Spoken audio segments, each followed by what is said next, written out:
আসসালামু আলাইকুম। আশা করি আপনারা সবাই ভালো আছেন। আপনারা যে ডিমগুলো আমার সামনে দেখতে পাচ্ছেন, আমি এই ডিমগুলো সব ইনকিউবেটর মেশিনে বসাবো। এখানে 350 ডিম আছে। আমি এখন এখান থেকে ছোট ছোট যে সাইজের ডিমগুলো আছে সেই সাইজের ডিমগুলো বাদ দিছি। এই যে এইগুলো হয়েছে, এখন আমি এই বাকি ডিমগুলো ইনকিউবেটর মেশিনে বসিয়ে দেবো। আমি সেদিনকার খুলনায় যে সার্কিট কিনে নিয়েছিলাম ইনকিউবেটারের, সেই সার্কিট দিয়ে আমি নিজস্ব বাসায় বসে থেকে আমি আর ভায়া ইনকিউবেটার মেশিন তৈরি করেছি। আলহামদুলিল্লাহ, আমি ইনকিউবেটার মেশিন তৈরি করে সাকসেস। এখন দেখা যাক আমার মেশিনে ডিম ফোটে কিনা।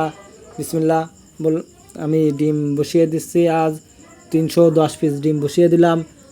আল্লাহর রহমতে দেখা যাক আমি কতগুলো বাচ্চা পাই, এখান থেকে ডিম ফুটে বের হয়। আমি আপনাদেরকে আগে পরে ভিডিওতে দেখিয়েছি, আলাদাভাবে আমি 20 ডিম তৈরি করার জন্য সেট তৈরি করেছিলাম। সেখান থেকে আমি 350 ডিম পেয়েছি 6 দিনে। আমি 60 পিস মুরগি আলাদা করছিলাম। আমার নিজস্ব ছোটোখাটো ম্যানুয়াল ইনকিউবেটার তৈরি করেছি। হাত দিয়ে ঘোরাতে হবে এটি। এই ডিমগুলো 3-4 বার হাত দিয়ে ঘুরিয়ে দিতে হবে। দেখতে পাচ্ছেন ডিম আমি আমার এই মেশিনে মোট 620-30 পিস ডিম বসানো যাবে। আমি দুই ধাপে বসাবো। আজ দিছি, আবার বাকি 6 দিন পরে আবার ওই সাইডে খালি থাকবে, ওই সাইডে বসাবো। আল্লাহ, আপনারা দোয়া করবেন আমার জন্য যাতে আমি ভালোভাবে এগিয়ে যেতে পারি। আল্লাহ ভরসা আমার যাতে সুফল আসে সেই দোয়া করবেন। আপনাদের জন্য দোয়া করি, আপনারা ভালোভাবে থাকুন, সুস্থ থাকুন, সেই দোয়া করি।